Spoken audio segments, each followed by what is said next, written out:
नमस्कार, मैं Harinarayan GN TV पर आपका स्वागत करता हूं। आज हमारे साथ Gopal Narayan Singh university faculty of law के प्रोफेसर सिमल सिंह सर हैं। आज हम प्रोफेसर सिमल सर से कुछ ऐसे सवाल पूछेंगे जो कि लॉ के फील्ड में अपना करियर बनाने वाले छात्रों के लिए बहुत ही ज़रूरी है और उनको एप्रोप्रिएट गाइडेंस देगा। पहले हम आपको यह बता दें कि सर जुडिशरी एग्ज़ाम में 10 बार प्री और 4 बार मेंस क्वालिफाई करके इंटरव्यू तक जा चुके हैं। तो आज सर का गाइडेंस आप सभी के लिए बहुत ही लाभदायक होगा। तो सर, बिना वक्त ज़ाया करते हुए क्या आप छात्रों को ये बता सकते हैं कि लॉ करने के बाद वो अपने फ्यूचर में क्या देख सकते हैं, क्या अपॉर्चुनिटीज़ आगे पा सकते हैं? Thank you. देखिए, लॉ करने के लिए सबसे पहले हमें ये देखना होगा कि आप लॉ इंटर के बाद करना चाह रहे हैं या इंटर करने के ग्रेजुएशन के बाद। दो तरह से लॉ होता है, एक 5 साल का होता है और एक 3 साल का होता है। तो पहले हमें ये सोचना होगा कि आप 5 साल का करना चाह रहे हैं या 3 साल का करना चाह रहे हैं। अगर आप 5 साल का करना चाह रहे हैं तो उसके लिए जो एलिजिबिलिटी है, आपको इंटर पास आउट होना चाहिए। और अगर आप 3 साल का लॉ करना चाह रहे हैं तो उसके लिए आपको ये देखना होगा कि क्या आपने ग्रेजुएशन कर लिया है या नहीं। अगर आप ग्रेजुएट हैं तो आप 3 साल का LLB कर सकते हैं। और अगर आप अंडर ग्रेजुएट हैं, मतलब अगर आप सिर्फ इंटर पास हैं, उस परिस्थिति में आप या तो BA LLB या BBA LLB या BCom LLB ये कर सकते हैं। ये 5 साल का कोर्स होगा। तो सर, LLB करने के लिए क्या कोई स्पेसिफिक स्टडी बैकग्राउंड या मिनिमम परसेंटेज चाहिए आपको पिछले क्लासों में? नहीं, देखिए, लॉ करने के लिए कोई भी आपको बैकग्राउंड नहीं होना चाहिए। जैसे कि आप सुने होंगे कि नर्सिंग करने के लिए या तो बैकग्राउंड में आपका इंटर में बायो होना चाहिए या फार्मेसी करने के लिए केमिस्ट्री होना चाहिए। तो इस तरह से आपको लॉ करने के लिए किसी भी स्पेसिफिक सब्जेक्ट का ज़रूरत नहीं है। आप किसी भी स्ट्रीम से हैं, आपका इंटर किसी भी हो, आपका ग्रेजुएशन किसी भी स्ट्रीम से, उससे कोई मतलब नहीं है। आप चाहें तो अगर आप अपने भविष्य चाहते हैं कि हम लॉ के फील्ड में बनाएं, तो उस परिस्थिति में आप इंटर के बाद direct BA LLB, BBA LLB या BCom LLB कर सकते हैं। और ग्रेजुएशन के बाद आप चाहें तो किसी भी स्ट्रीम से हो, चाहे आप सिंपल BA किए हों या BCom किए हों या BBA किए हो, कोई भी ग्रेजुएशन किए हों, उसके बाद आप सीधे 3 साल का लॉ कर सकते हैं। तो सर, बहुत सारे छात्रों का सवाल ये रहता है कि BA LLB और BBA LLB में आखिर में अंतर क्या है, वो पता नहीं कर पाते। क्या आप इस बारे में कुछ बताना चाहेंगे? जी, बिल्कुल सही सवाल आपने पूछा। जो रूरल बैकग्राउंड से हैं वहाँ पर काफ़ी दिक्कत आता है इस चीज़ को समझने के लिए कि BA LLB और BBA LLB में क्या फ़र्क है। मैं बता दूं कि चूँकि LLB जो होता है वो ग्रेजुएशन के बाद होता है, तो LLB करने के लिए आपको ग्रेजुएट होने की आवश्यकता है। तो अब आप ग्रेजुएशन BA से कर रहे हैं या BBA से कर रहे हैं, ये मैटर करता है। चूँकि लॉ BM LLB और BB LLB दोनों में लॉ जुड़ा हुआ है, तो लॉ आप कर रहे हैं, लेकिन ग्रेजुएशन आप BA से कर रहे हैं या BBA से कर रहे हैं।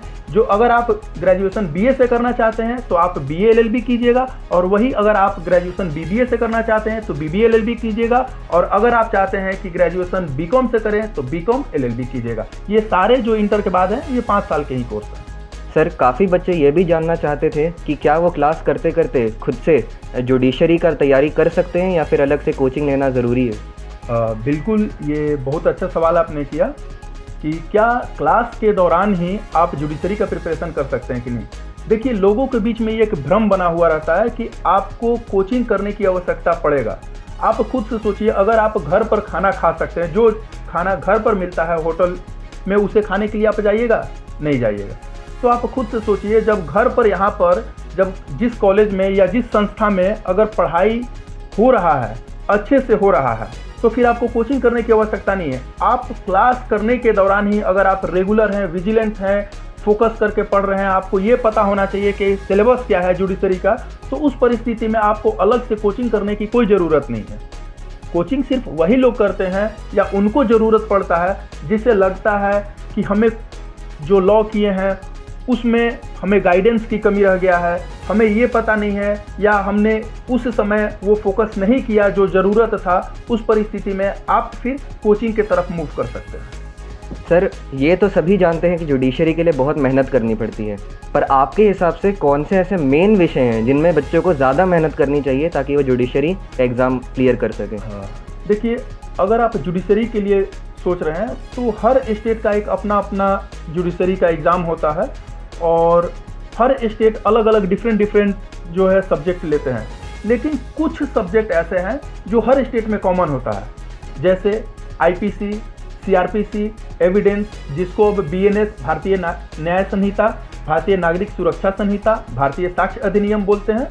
ये तीनों मेन सब्जेक्ट हैं। उससे हट करके और 5 सब्जेक्ट हैं, जैसे IPC, CPC, CrPC, constitution, contract, transfer of property act, Hindu law, Muslim law. अगर इन 8 सब्जेक्ट पर आपका फोकस है और उसको अच्छी तरीके से तैयारी कर लेते हैं तो आपका प्री क्वालिफाई अच्छे से हो जाएगा। आपको इन्हीं 8 सब्जेक्ट पर आपको फोकस करना होगा। सर, काफ़ी बच्चों का यह भी डाउट रहता है कि क्या बस हमें लॉ पढ़ना होगा जुडिशरी निकालने के लिए? जैसे आईएएस के एग्जाम के लिए जनरल नॉलेज रहना बहुत ज़रूरी है, तो क्या जुडिशरी के लिए भी जनरल नॉलेज रहना ज़रूरी है या फिर बस लॉ जानना ज़रूरी है? देखिए, हर स्टेट में अलग अलग पैटर्न है और कहीं का जो है वो सिर्फ लॉ पूछते हैं और कहीं कहीं पर 2 पेपर हो जाते हैं।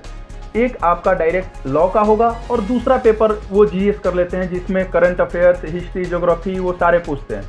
तो ज़रूरी नहीं है कि आपको सिर्फ लॉ करना है, आपको ये फोकस करना पड़ेगा। जिस भी स्टेट का आप अगर एग्ज़ाम देना चाहते हैं जुडिशरी के लिए, तो आपको उस स्टेट का आपको पहले देखना पड़ेगा कि पैटर्न क्या है। प्री में अगर देखना चाहते हैं तो प्री में क्या है, क्या वो सिर्फ लॉ का सब्जेक्ट पूछता है या फिर लॉ को छोड़ करके जीएस भी पूछते हैं। अगर जीएस पूछते हैं तो जीएस में आपको क्या पूछते हैं ये देखना पड़ेगा आपको, और हर स्टेट का अपना एक अलग डिफरेंट कोर्सेस हैं, उसको आपको देखना होगा। सर, तो बहुत सारे बच्चे जो पहली बार एग्ज़ाम देने जाते हैं वो काफ़ी नर्वस होते हैं क्योंकि उन्हें पता ही नहीं होता एग्ज़ाम सेंटर में होने क्या वाला है। तो आप अपने एक्सपीरियंस के साथ क्या उन बच्चों को ये बता सकते हैं कि उनके साथ होगा क्या जब वो पहली बार एग्ज़ाम देने जाएंगे? वो क्या एक्सपेक्ट कर सकते हैं? देखिए, जो जुडिशरी का एग्ज़ाम है वो 3 स्टेज में होता है। पहला स्टेज होता है प्रिलिमिनरी एग्ज़ाम। प्रिलिमिनरी एग्ज़ाम में जो क्वेश्चन पूछे जाते हैं वो ज़्यादातर मल्टीपल चॉइस क्वेश्चन पूछे जाते हैं। और प्रिलिमिनरी एग्ज़ाम का जो मेन पर्पस होता है वो होता है कि जो भीड़ है उस भीड़ से सिलेक्टेड लोगों को चुनना। तो प्रिलिमिनरी एग्ज़ाम में आपको सिर्फ मल्टीपल चॉइस क्वेश्चन आएंगे। जो बच्चे प्रिलिमिनरी एग्ज़ाम क्वालिफाई कर लेते हैं वो मेंस में बैठते हैं, और जो मेंस में बैठेंगे उनके लिए जो सब्जेक्ट होगा वो आपको मल्टीपल चॉइस क्वेश्चन नहीं होगा, और उसमें आपको ऑप्शन भी रहते हैं। कोई स्टेट जो होता है वो अपना देखता है कि क्या ऑप्शन दे रहे हैं, कौन कौन से सब्जेक्ट डिफरेंट ऑप्शन देते हैं। जैसे आपका मेजर सब्जेक्ट है और ऑप्शनल सब्जेक्ट है, तो हर स्टेट अपना अलग अलग दिखाता है, कोर्स दिखाता है कि आप इस कोर्स के अनुसार आप प्रिपरेशन कर सकते हैं। जो मेजर सब्जेक्ट होता है और जो माइनर सब्जेक्ट होता है। मेजर माइनर कहने का मतलब जो मेजर जो मैंडेटरी सब्जेक्ट है और जो ऑप्शनल सब्जेक्ट है। उसके बाद जब मेंस आप क्लियर कर लेते हैं तब इंटरव्यू के लिए मोस्ट प्रोबेबली 1/10 जो है वो क्वालिफाई करते हैं मेंस को, और 1/3 जो है वो इंटरव्यू में बुलाया जाता है, और at the end of interview सिर्फ जितने नंबर ऑफ सीट्स हैं उतने को लिया जाता है। सर, तो बच्चों का आखिरी सवाल था कि इतनी मेहनत करने के बाद आखिर में वो बन क्या रहे हैं, कि बहुतों को ये नहीं पता होता कि जज और मजिस्ट्रेट में अंतर क्या होता है। तो क्या आप ये बच्चों का डाउट क्लियर कर सकते हैं? बिल्कुल। देखिए, जज और मजिस्ट्रेट शब्द में काफ़ी बार लोगों को कन्फ्यूज़न होता है। वो ये नहीं समझ पाते हैं कि जज कौन है और मजिस्ट्रेट कौन है। जहाँ शब्द आपको जज जुड़ जाए आप ये समझ जाइएगा कि वो सीनियर है, क्योंकि मजिस्ट्रेट जो है उसका ज्यूरिसडिक्शन और जज का ज्यूरिसडिक्शन, दोनों का ज्यूरिसडिक्शन में ह्यूज डिफरेंस होता है। मजिस्ट्रेट का बॉस चीफ जुडिशियल मजिस्ट्रेट होता है, और उसी तरह से एक सेशन में जो जज का बॉस होता है वो डिस्ट्रिक्ट एंड सेशन जज होता है। जो डिस्ट्रिक्ट एंड सेशन जज होता है उसके पास सज़ा देने का पावर, पनिशमेंट देने का पावर, फाइन देने का पावर, ये सारे एज कंपेयर टू मजिस्ट्रेट बहुत ज़्यादा होते हैं, जबकि मजिस्ट्रेट का पावर एज कंपेयर टू जज कम होता है। धन्यवाद सर। इस इंटरव्यू के साथ ही बहुत सारे बच्चों के आज आपने डाउट्स क्लियर किए, और आपका बहुत बहुत शुक्रिया GNTV पर आने के लिए। Thank you. धन्यवाद।